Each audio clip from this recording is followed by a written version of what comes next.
ఈరోజు press meet పెట్టడానికి ముఖ్య ఉద్దేశం ఏంటిదంటే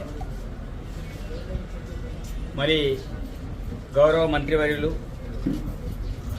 పంచాయతీరాజ్ శాఖ అండ్ రూరల్ డెవలప్మెంట్ సీతక్క గారు మీద వచ్చేటువంటి ఆరోపణల మీద అదేవిధంగా మా జిల్లాకు కూడా ఇన్ఛార్జ్ మంత్రివర్యులు కాబట్టి మరి చూస్తూ ఉన్నా నేను గత 2-3 రోజుల నుంచి మరి అసెంబ్లీలో ఉన్న అసెంబ్లీ తర్వాత నేను మేడారం జాతర వెళ్ళడం అనేది జరిగింది. సీతక్క గారితో కూడా కలిసి మేడారం జాతరని సమగ్రసాన్ని దర్శించే క్రమంలో నేను కూడా అక్కడికి వాస్తవమైన విషయాలు ఏంటని మాట్లాడడం అనేది జరిగింది. నిజంగా మేము చింతిస్తున్నాం. ఏవైతే ఆరోపణలు చేస్తున్నారో సీతక్క మీద, ఇసుక మాఫియా పేరు మీద, అతని పిఏ సుజిత్ రెడ్డి చేసే వ్యవహారం మీద, ఏదైతే ప్రతిపక్ష నాయకులు చేసేటువంటి ప్రచారం, దాన్ని తీవ్రంగా ఖండిస్తున్నాం. ఎందుకంటే చరిత్రలోనే మొట్టమొదటిసారి ప్రజాస్వామ్యబద్ధంగా మరి రాష్ట్ర ముఖ్యమంత్రి వర్యులు బాబాసాహెబ్ అంబేద్కర్ రచించిన రాజ్యాంగాన్ని కాపాడాలి, ప్రజాస్వామ్యాన్ని కాపాడాలి, నిమ్న వర్గాలందరూ కూడా అవకాశాలు కల్పించాలి అనే సదుద్దేశంతో మరి కుల మతాలకు అతీతంగా బడుగు బలహీన వర్గాలను కూడా ముందుకు తీసుకెళ్లనే ఆలోచనతోటి మరి పంచాయతీరాజ్ శాఖ, శిశు సంక్షేమ శాఖ మంత్రివర్యులుగా ఒక ఆదివాసీ బిడ్డకి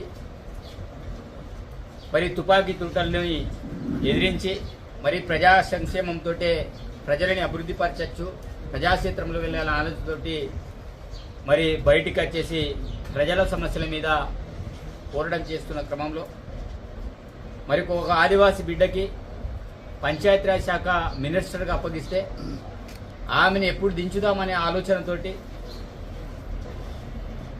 ఆమె మీద ఏదైతే పెరుగుతున్న ఆదరణని చూసి ఓర్వలేక ప్రతిపక్షాల నాయకులందరూ కూడా వాళ్ళ పత్రికలలో ఇష్టారీతిన ఏదైతే పత్రికలలో రాశారో అది శుద్ధ తప్పు. ఎందుకంటే సీతక్క గారు ఆమె నియోజకవర్గంలో పుష్కలంగా ఇసుక ఉన్నప్పటికీ కూడా వాళ్ళందరినీ కట్టడి చేసి మరి సుమారు 40 వరకు లారీలన్నిటి కూడా సీజ్ చేయించడం అనేది జరిగింది. చాలామంది మీద ప్రెషర్ పెట్టడం అనేది జరిగింది. నా ప్రాంతంలో ఇసుక మాఫీ జరగకూడదు, ఆ కేటీఆర్ దొరలాగా నా ప్రాంతంలో అలాంటి వ్యవహారం నా ప్రాంతంలో ఉండకూడదు అనే కాన్సెప్ట్ తోటి ఆమె ఎవరైతే దళారీ వ్యవస్థ ఏదైతే ఇసుక మాఫీ ఉందో వాళ్ళందరినీ కూడా కట్టడి చేస్తే,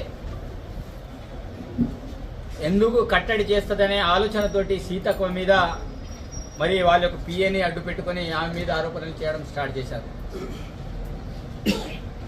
మేము ఒక ఆదివాసి బిడ్డగా నేను చాలా బాధపడుతున్నా.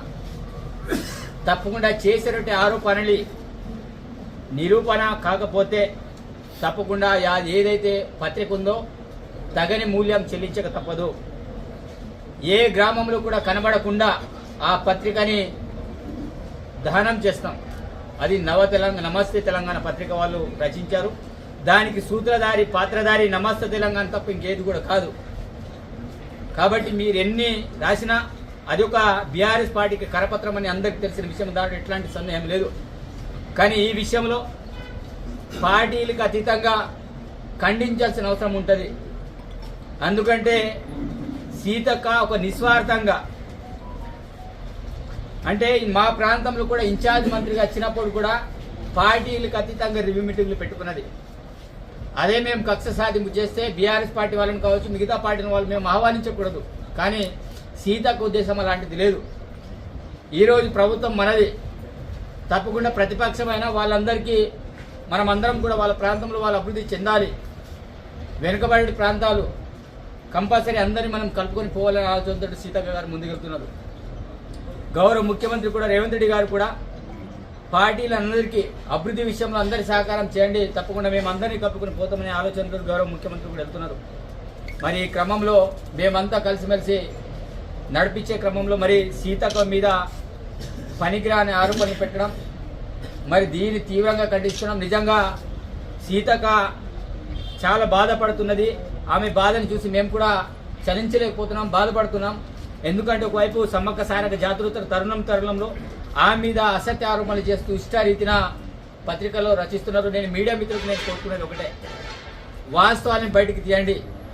ఈరోజు విడమ బొజ్జు తప్పు చేసినా మీరందరూ కూడా తప్పకుండా తప్పు చేసే విధానాన్ని మీరు ప్రజలకు వ్యతిరేకంగా ఎవరు వెళ్ళినా, నా సొంత తమ్ముడు వెళ్ళినా తప్పకుండా వాళ్ళని శిక్ష పడాల్సిందే. దాన్ని మేము క్షమించమని కేదమని కోరం. కానీ సీతక్క లాంటి మహా వ్యక్తులు మరి వాళ్ళు ఎంతో కష్టపడి మరి ప్రతిపక్షం నుండి కూడా ఆమె అనేక సందర్భాల్లో కరోనా సమయంలో మీరందరూ కూడా చూశారు. ఆమె మొక్కువనేది అధికార పార్టీలో నుండి ఎవడు కూడా 1 కిలో చక్కెర ఇవ్వకపోయినప్పుడు కూడా బస్తాలన్నీ కూడా మోస్తూ ఈరోజు ప్రతి మారుమూల ప్రాంతంలో వెళ్ళి కరోనా సమయంలో కూడా వాళ్ళందరూ కూడా అన్ని రకాల సహకారం చేసింది. ప్రస్తుతం కూడా ఆమెకు ఉండడానికి ఇప్పటికీ సొంత ఇల్లు కట్టన పరిస్థితి. మొన్న నా దగ్గర వస్తే బొజ్జు ఎక్కడైనా జాగ చూసే లేదక్కడ కూడా ఏం లేదని చెప్పిన. తమ్ముడు, నేను ఎన్ని సంవత్సరాలు రాజకీయాలు ఉన్నా ఇప్పటికీ నేను కూడా ఇల్లు కట్టలేదు, ఇంకా గతంలో కట్టిన చిన్న కొంపలను నేను కూడా ఇప్పటికి ఉంటున్నానని ఆమె స్వయంగా చెప్పింది. చూసుకోండి, వాళ్ళ కుటుంబ సభ్యులు ఎవరికైనా ఏమైనా ఆస్తులు ఉన్నాయా? వాళ్ళకు కొడుకు కావచ్చు, ఆమె పెంచిన బిడ్డ కావచ్చు, ఎవరికైనా ఏమైనా ఆస్తులు ఆమె దగ్గర ఉన్నాయంటే ఏమి లేవు. ఇప్పటికీ ఆమె అదే డొక్కు కారు ఉంటుంది. ఇప్పటికీ ఆమెకు ఉన్నటువంటి ప్రభుత్వం ఇచ్చినటువంటి వాహనాలు తప్ప హైదరాబాద్ లెవెల్లో ఒక ఇల్లు లేదు. ఈరోజు ములుగు జిల్లా కేంద్రం ఆమెకి ఇల్లు లేదు.